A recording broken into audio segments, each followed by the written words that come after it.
देखिए, चीन दुनिया का तीसरा सबसे बड़ा हथियार निर्यातक है। बेचता खूब है, लोग ले लेते हैं और फिर सोचते हैं चल क्यों नहीं रहा। मौजूदा दौर में क्रेडिबिलिटी के संकट का सामना चाइना कर रहा है, क्योंकि हथियार तो फुस हो रहे हैं। चीनी हथियार युद्ध के मैदान में फुस साबित हो गए और कई बार हुए हैं।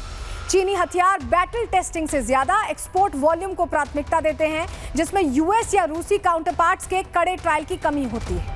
HQ-9 की रडार कमजोरियां साफ दिखाई देती हैं, जो चीन की पोल खोल दे रही हैं, क्योंकि बैटल ग्राउंड में अगर काम नहीं कर रहा तो आपके बड़े बड़े दावों के जाल में कौन फंसेगा।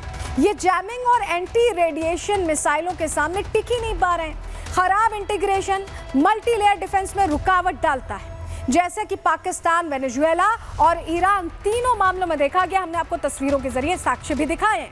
वेनेजुएला के रडार पार्ट्स की कमी की वजह से ही फेल हुए हैं कहा जा रहा है, जबकि पाकिस्तान और ईरान को ऑपरेटर ट्रेनिंग में दिक्कत हुई। लेकिन दिक्कत तो हुई, चाहे ऐसे चाहे वैसे।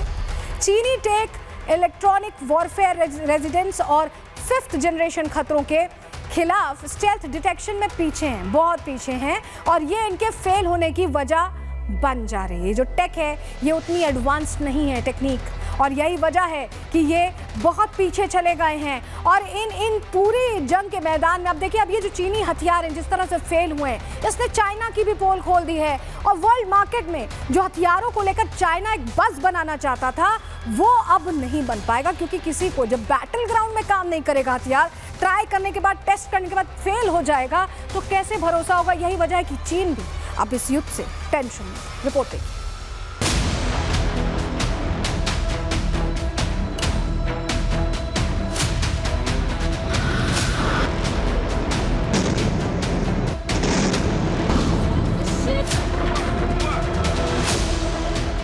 आमतौर पर कहा जाता है कि चीन में बने सामानों पर भरोसा नहीं किया जा सकता है। चीन में बने प्रोडक्ट्स कितने दिन या कितने महीने चलेंगे, शायद ये बनाने वालों को भी नहीं पता होता। इसका उदाहरण एक बार नहीं, बार बार देखने को मिल रहा है। हाल ही में ऐसा कुछ चीनी हथियारों को लेकर भी हुआ है। चीन में बने हथियार हाल ही के कई संघर्षों में बुरी तरह विफल हो गए हैं। क्योंकि चीनी हथियारों को पिछले काफी समय से पश्चिमी हथियारों के सस्ते लेकिन समान रूप से शक्तिशाली विकल्प के तौर पर प्रचारित किया जाता रहा है, अब इसकी सच्चाई दुनिया के सामने आ रही है।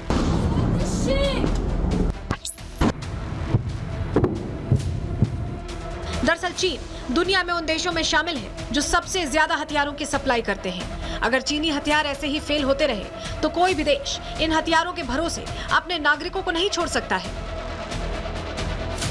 ऑपरेशन सिंदूर के दौरान भारत द्वारा पाकिस्तान की रक्षा व्यवस्था को ध्वस्त करने से लेकर वेनेजुएला के मदुरो को सत्ता से बेदखल करने के लिए, अमेरिका के सटीक छापे और ईरान की रक्षा प्रणालियों को चकनाचूर करने के लिए अमेरिकी इजरायली हमलों तक चीन के डिफेंस से जुड़े उपकरण फेल साबित हुए हैं।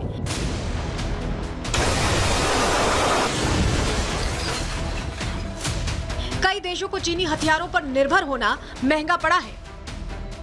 Pakistan, Myanmar, Nigeria, Venezuela, Iran, इन सब देशों को चीनी हथियारों ने बड़ा धोखा दिया है। कहीं जंग में चीनी हथियार फुस साबित हुए। कुछ अफ्रीकी राष्ट्रों में भी रिटर्न या शिकायतें आई हैं, जहां चीनी हथियार रियल कॉम्बैट में फेल हुए या मेंटेनेंस महंगा पड़ा है। इजराइल और अमेरिका एक साथ ईरान पर कहर बनकर टूटे। यहाँ जारी हवाई हमलों ने चीन निर्मित हथियारों की खामियों को और उजागर कर दिया है। ईरान के पास चीन में बने HQ-9 सीरीज के B वेरिएंट का एयर डिफेंस सिस्टम है। हालांकि इजराइल के मिसाइल के हमले को रोकने में नाकाफी साबित हुआ है। ईरान अपनी सुरक्षा को अभेद्य बनाने के लिए बड़े भरोसे के साथ चीन से HQ-9B एयर डिफेंस सिस्टम लेकर आया था, लेकिन चीन ने ईरान को भरोसे के बजाय धोखा बेच दिया। HQ-9B चीन की लंबी दूरी की एयर डिफेंस मिसाइल प्रणाली है। इसे China aerospace science and industry corporation ने विकसित किया है। इसे रूस के S-300 से प्रेरित माना जाता है। हालांकि चीन ने इसे पूरी तरह स्वदेशी सिस्टम बताया है। इसका पहला परीक्षण 2006 के आसपास किया गया था। ये एयरक्राफ्ट, ड्रोन, मिसाइलों को निशाना बनाने में सक्षम बताई जाती है। HQ-9B HQ-9 का अपग्रेडेड वर्जन माना जाता है। इसमें बेहतर रडार और ट्रैकिंग क्षमता जोड़ी गई है। इसे चीन के प्रमुख रणनीतिक रक्षा प्रणालियों में गिना जाता है। पिछले कुछ सालों में इसका भरपूर इस्तेमाल किया गया, लेकिन बावजूद इसके ये जंग में कबाड़ साबित हुई। अरबों डॉलर के ये रडार अंधे निकले। Bureau report, Republic Bharat.